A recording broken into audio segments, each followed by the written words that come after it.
I had that that breakthrough one time in a training camp. I get a lot about like mental like breakthroughs in training camp, epiphanies, because I'm putting myself through hell. It's chosen hell.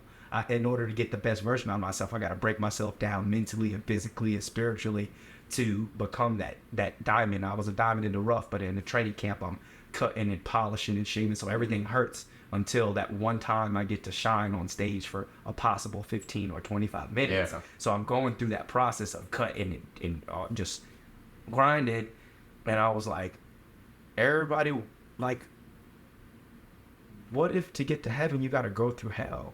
Like, people want to ride the rainbow to heaven, but like nobody wants to take the valley, that all the mud and everything. They don't like.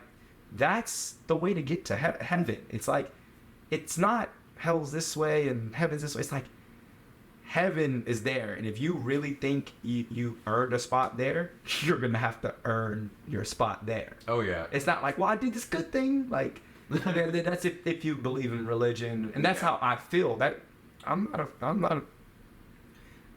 nobody. I don't know shit. I ain't write no books.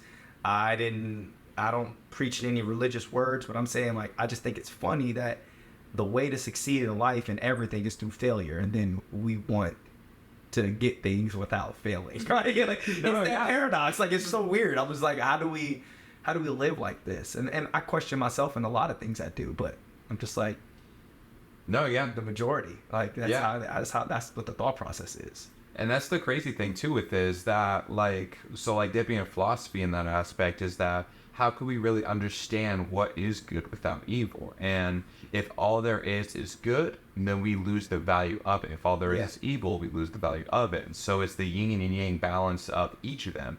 So like there's this alternate version of the story of Atlas or the city of Atlantis where the city was pure, it was good, everyone was happy, had everything they needed for years and years and years. But over time, they started to lose value of the nature of good, and they became corrupted in of itself. Because they've never seen anything but good, so they thought that that's just the way it is. Exactly. And they don't have to work for it anymore. Yeah. Yeah. Welcome to 2023.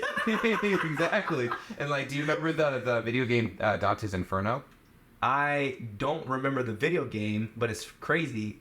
Literature and English were my worst subjects in high school. I fucking hated it. But that's the one of the required reading things that we did in our literature portion that I remember. I was like, yo, this story is insane. The Divine Comedy? Yeah, the Dante's Inferno, where he's like, has to go through the different levels of hell. Is that the one where he goes through the different levels of hell, right? Yeah. It's like different. It's like, oh, these are for the false prophets. This ones are for the gluttony. This for and he's going through this, and it's basically the 7 deadly sins. Basically, is what it is. And then paradise is at the center. Yes, I'm just like, that story stuck with me. I can't tell you any other literature. I did English lit and British lit in high school. I don't remember shit, man. I don't remember shit.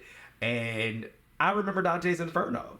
I read it once, and I said, man, that's something I need to go back and read again, because now I'm not 15, 16, 17. Like, I'm 31, and I have different life experience, and everything that I like go through this experience is like, is that? And I'm just like, I always go back to that. Like, it was funny because they always talk about hell being the opposite of heaven, right? Yeah. So everybody thinks of like hell as this fiery place. And I don't remember if it was in that or if it was in another piece of literature we wrote. And it was like, if hell is the opposite of heaven and heaven is enlightened, then hell would be a cold place. Yeah. It wouldn't be on fire. Can you imagine the absence of life, the absence of heat? And just be void. It'd be a void of all of that, all of the light. And I was like, when they say hell's frozen over, hell is ice. I was just but this is my 16-year-old brain, like, just. But I think you need that. You, like I said, the human race turned rock into Wi-Fi. Yeah. And you think they did it by just like that going internal. I would say going internal is where you'll find all the answers. Yeah. Yeah, so that's why I have so much respect for for you guys as fighters, because it's the epitome of stoicism where so much of our society is lacking now, because so many people wants to take the shortcuts. They're not willing to go through those trials and tribulations. And you as a fighter, you literally have to put yourself through hell day in and day out. Whether it's the weight cut, having to literally cut out all your personal life just to focus on the weight cut, and then to actually step into the cage, fight, compete, be willing to risk your life for that glory. Like, that's why I have so much respect for you guys. And that's the biggest part of the fighting. People's, like, first thing they go, people are so afraid of physical pain. And I have this note that I wrote to myself that I have in my bedroom. And the worst pain is called what if. And the worst pain that I've ever felt has been mental pain. Mm-hmm. I've had, let's just go down the list of injuries. I've had 2 car accidents and 2 back surgeries, 2 broken hands. I had a neck injury that I thought I was like, it's the only one where I questioned never fighting MMA again. Mm-hmm. It was that bad. Wow. It was that bad. I was like, I think I'm fucking done. I was like, and this was prior to my first UFC Fight Pass fight.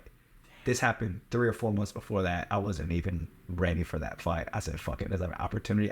Just got back to training. I couldn't even train the way I wanted to. I was just holding pads for teammates and drilling out with no live training. Bruh. That's a whole other story in this one. But I had the neck injury, partially torn LCL, partially torn UCL. Thank God for the partial tears, because the full tear I would have had to have Tommy John surgery. Oh, shit. Yeah, but I got an MRI and it was still hanging on by a little bit. So, it wasn't. But yeah, partially torn LCL, meniscus. I don't even talk about ankle and foot shit from just kickboxing. I said 2 broken hands, the neck. I got 3 permanent scars on my face. First Muay Thai fight, first UFC Fight Pass fight, the last fight. All that. And everybody's like, oh man, that you guys are crazy. And I'm like, that pales in comparison to like the mental pain that I felt at times. Mm-hmm. Of the pressure I put on myself, anxiety, depression, like these things that everyone's fighting. This is the crazy part. Everyone's going through it. Mm-hmm. But everyone thinks they're alone.